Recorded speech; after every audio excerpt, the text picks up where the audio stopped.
मेरी हो, क्या निशा को अपनाएगा राजीव? राजीव का स्थानांतरण अचानक ही चमोली में हो गया। यहाँ आकर उसे नया अनुभव हो रहा था।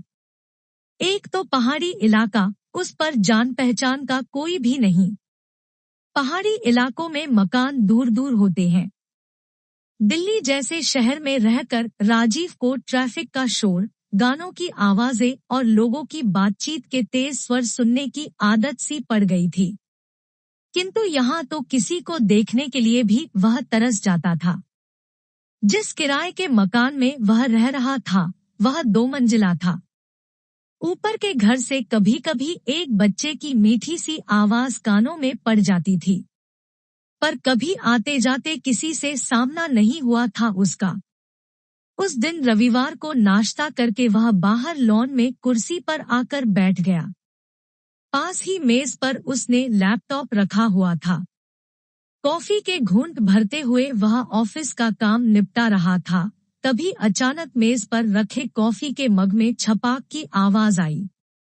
राजीव ने एक तरफ जाकर कॉफी घास पर उड़ेल दी।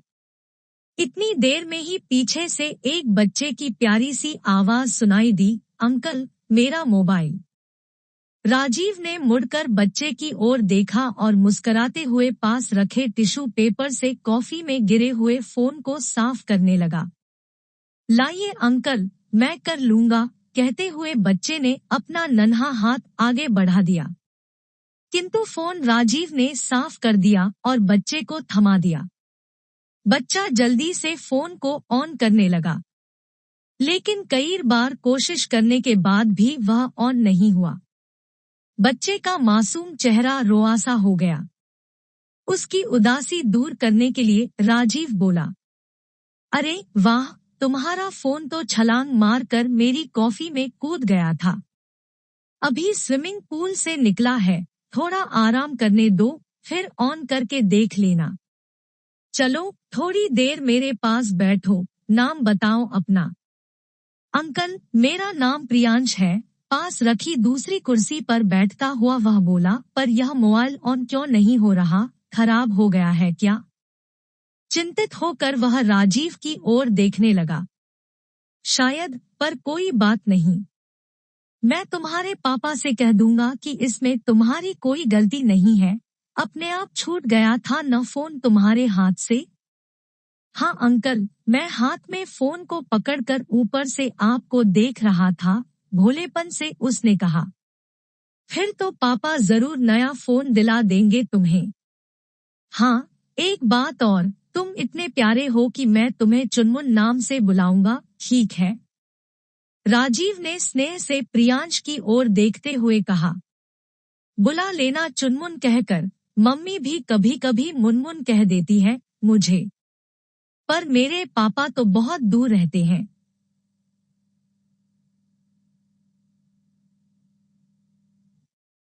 मुझसे कभी मिलने भी नहीं आते। अब मैं नानी से फोन पर बात कैसे करूंगा? कहते हुए चुनमुन की आंखें डबडबा गई। राजीव को चुनमुन पर तरस आ गया। प्यार से उसके गालों को थपथपाता हुआ वह बोला, चलो हम दोनों बाजार चलते हैं, मैं दिला दूंगा तुमको मोबाइल फोन। पर अंकल, मेरी मम्मी नहीं मानेंगी ना, चुनमुन ने नाक चढ़ाते हुए ऊपर अपने घर की ओर इशारा करते हुए कहा। अरे आपकी मम्मी को मैं मना लूंगा। हम दोनों तो दोस्त बन गए ना, तुम्हारा नाम प्रियांश और मेरा राजीव। चलो तुम्हारे घर चलते हैं। कहते हुए राजीव ने चुनमुन का हाथ थाम लिया और सीढ़ियों पर चढ़ना शुरू कर दिया। दरवाजे पर नाइटी पहने खड़ी गौरवर्ण की आकर्षक महिला शायद चुनमुन का इंतजार कर रही थी।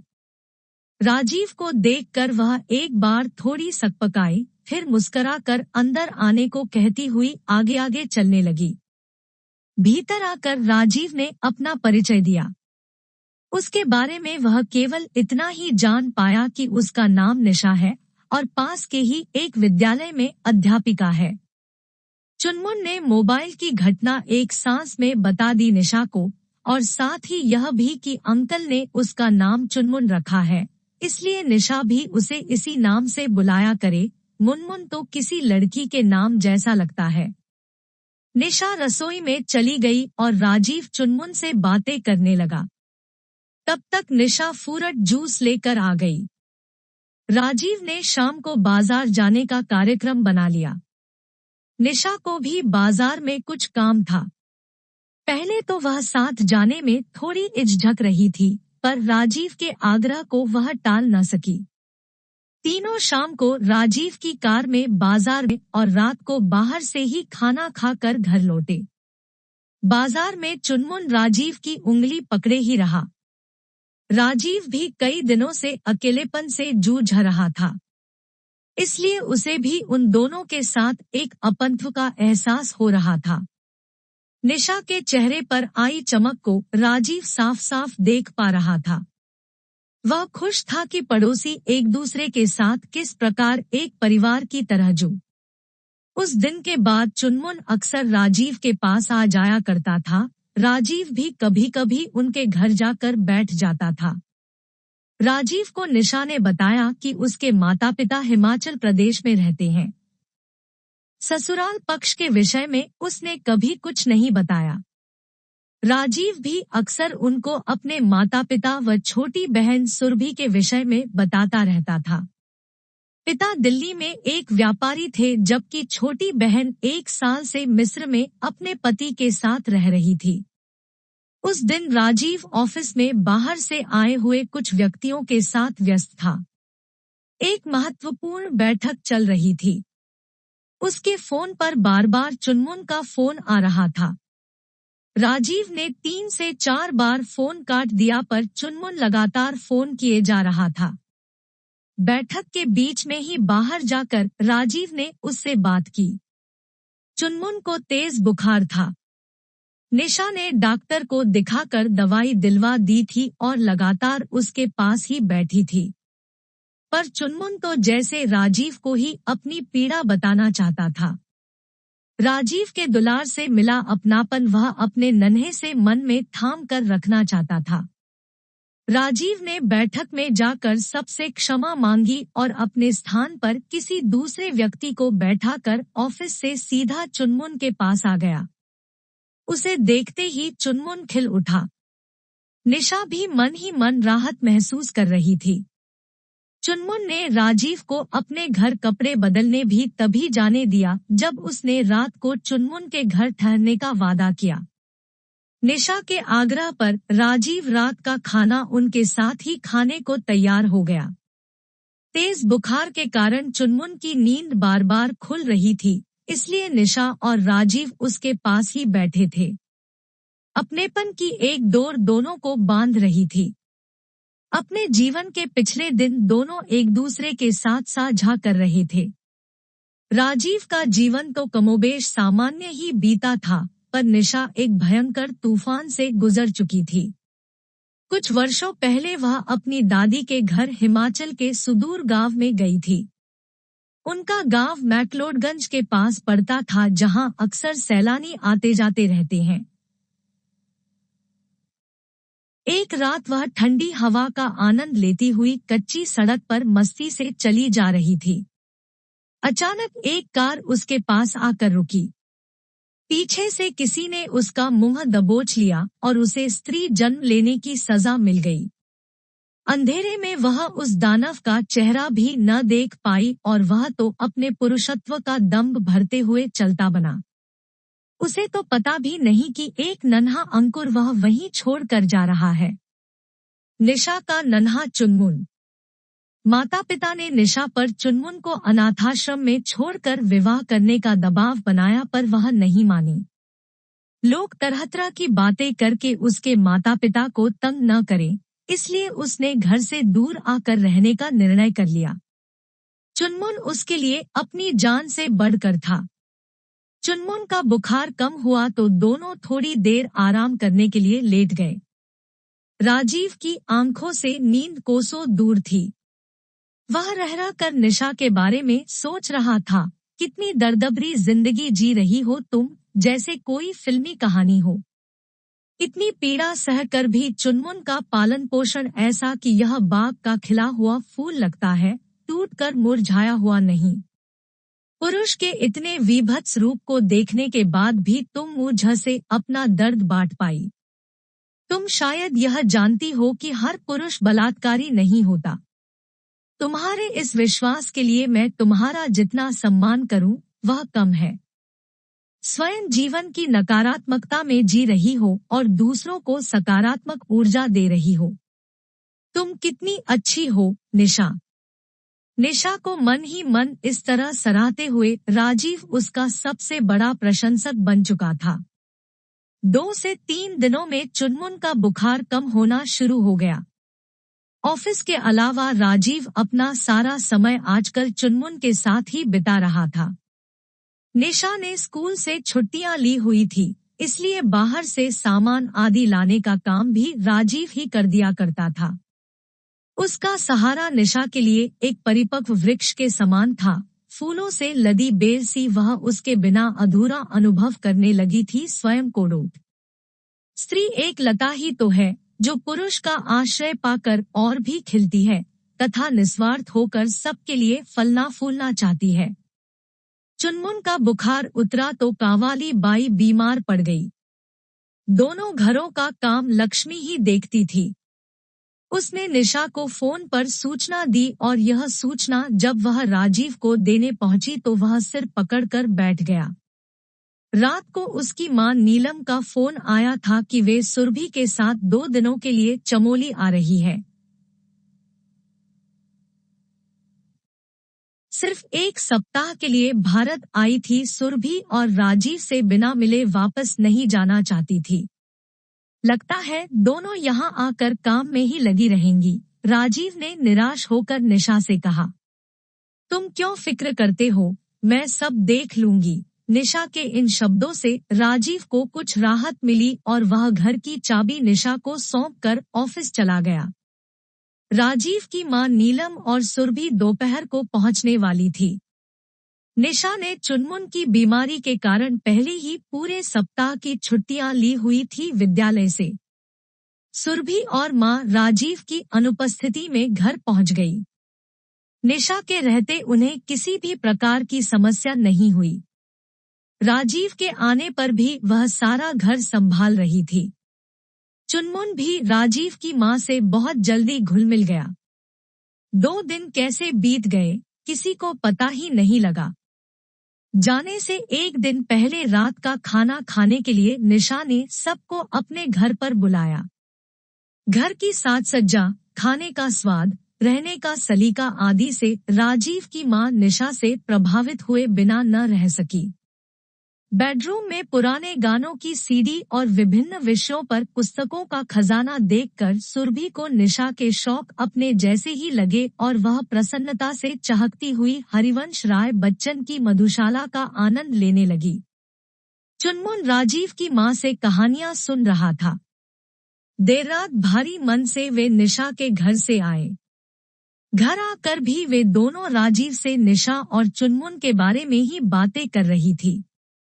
मौका पाकर राजीव ने निशा की जिंदगी की दुखभरी कहानी दोनों को सुनाई और निशा को घर की बहू बनाने का आग्रह किया, किंतु उसे जो शंका थी वही हुआ।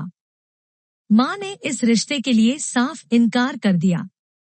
राजीव के इस फैसले से सुरभि यद्यपि सहमत थी किंतु मां ने विभिन्न तर्क देकर उसका मुंह बंद कर दिया। अगले दिन दोनों दिल्ली वापस चली गई। वापस दिल्ली आकर सुरभि 3 दिन और रही मां के पास और फिर वापसी के लिए रवाना हो गई। मां अपनी दिनचर्या शुरू नहीं कर पा रही थी। एक तो सबसे मिलने के बाद अकेलापन और उस पर सुरभि का पहुंचकर फोन न आना। दिन तो जैसे तैसे कट गया पर रात में चिंता के कारण उन्हें नींद नहीं आ रही थी। सुबह कुछ तो करना ही होगा, उनके यह सोचते ही मोबाइल बज उठा। फोन सुरभि का ही था। मम्मा, प्रकृति का शुक्रिया अदा करो कि तुम्हारी बेटी और दामाद सलामत है, सुरभि ने डरी पर राहत भरी आवाज में कहा। क्यों, क्या हो गया बेटा? मां का मुंह भय से खुला रह गया। हमारे प्लेन में कुछ आतंकवादी घुस गए थे। अपहरण करना चाह रहे थे वे जहाज का। हमारा समय अच्छा था कि अंदर राष्ट्रीय सुरक्षा गार्ड के 3 कमांडो भी यात्रा कर रहे थे। उन्होंने उन शैतानों की एक न चलने दी और हम सभी सुरक्षित अपने अपने ठिकानों पर पहुंच गए। सुरभि ने एक सांस में ही सब कह डाला। माँ ने राहत की सांस ली और उसे आराम करने को कहकर फोन काट दिया। माँ की आंखों से तो जैसे नींद पूरी तरह उड़ गई। क्या होता अगर कुछ अनहोनी हो गई होती? वे दरिंदे यात्रियों की जान ले लेते या फिर महिलाओं के साथ कुछ और, यह सोचकर माँ का कलेजा कांप उठा। उन्हें सहसा निशा का ध्यान आ गया। कितनी बेबस होगी वह भी उस रात। कौन चाहता है कि उसकी इज्जत तार तार हो जाए? क्या कसूर है निशा या चुनमुन का? निशा को क्यों यह अधिकार नहीं है कि वह भी बुरे समय से निकलकर नई खुशियों को गले लगाए? क्यों वह उस शैतान का दिया हुआ दुख ढोती रहे जीवन भर? सोचते हुए माँ ने एक फैसला किया और रात में ही फोन मिला दिया राजीव को। रूट कहो मम्मा, राजीव ने ऊँघते हुए फोन उठाकर कहा। बेटा, सुरभि ठीक से पहुंच गई है। मैंने सोचा कि तुझे बता दूं, वरना तू चिंता कर रहा होगा। और हाँ, एक बात और कहनी है। सुरभि 3 महीने बाद फिर आ रही है इंडिया, उसकी सहेली की शादी है। तू भी टिकट ले ले अभी से ही यहाँ आने का। छुट्टियां जरा ज्यादा लेकर आना। जल्दी ही तुझे भी बंधन में बांध देना चाहती हूँ मैं। जिस महीने में जन्मदिन होता है उसी महीने में शादी हो तो अच्छा माना जाता है हम लोगों में। जल्दी ही तारीख बता दूंगी तुझे। अरे मम्मा, क्या हो गया आज आपको? मेरा जन्मदिन तो पिछले महीने ही था। मैं आपकी बात समझ नहीं पा रहा ठीक से, परेशान सा होता हुआ राजीव बोला। तो मैं कब कह रही हूँ कि दूल्हे का जन्मदिन ही पड़ना चाहिए उस महीने। दुल्हन का भी हो सकता है। निशा के जन्मदिन के बारे में चुनमुन बता रहा था मुझे उस दिन। राजीव को एक बार तो अपने कानों पर विश्वास नहीं हुआ माँ की बात सुनकर। फिर आश्चर्य और हर्ष से मुस्कुराते हुए वह बोला, पर मम्मा, निशा से तो पूछने दो मुझे। मैंने पढ़ ली थी उसकी आंखें, माँ ने छोटे से उत्तर से निरुत्तर कर दिया राजीव को। रूट सुबह होते ही राजीव निशा के पास पहुंच गया। चुनमुन सोकर उठा ही था। राजीव को देखते ही उससे लिपट गया। आज तुम्हारे स्कूल में पेरेंट्स टीचर मीटिंग है ना? क्या मैं चल सकता हूँ तुम्हारे साथ पापा बनकर? कहते हुए राजीव ने चुनमुन को स्नेहभरी निगाहों से देखा। चुनमुन प्यार से राजीव के गाल चूमने लगा और निशा भाग गई वहां से। एक कोने में हाथ जोड़कर खड़ी निशा की आंखों से तप तप बहते आंसू सारी सीमाएं तोड़ देना चाहते थे। निशा मुड़कर वापस आई तो राजीव के आगे सिर झुका लिया अपना। राजीव ने मुस्कुराकर उसकी ओर देखा मानो कह रहा हो, कह दो आंसुओं से कि दूर चले जाएं तुम्हारी आंखों से, तुम मेरी हो अब, सिर्फ मेरी।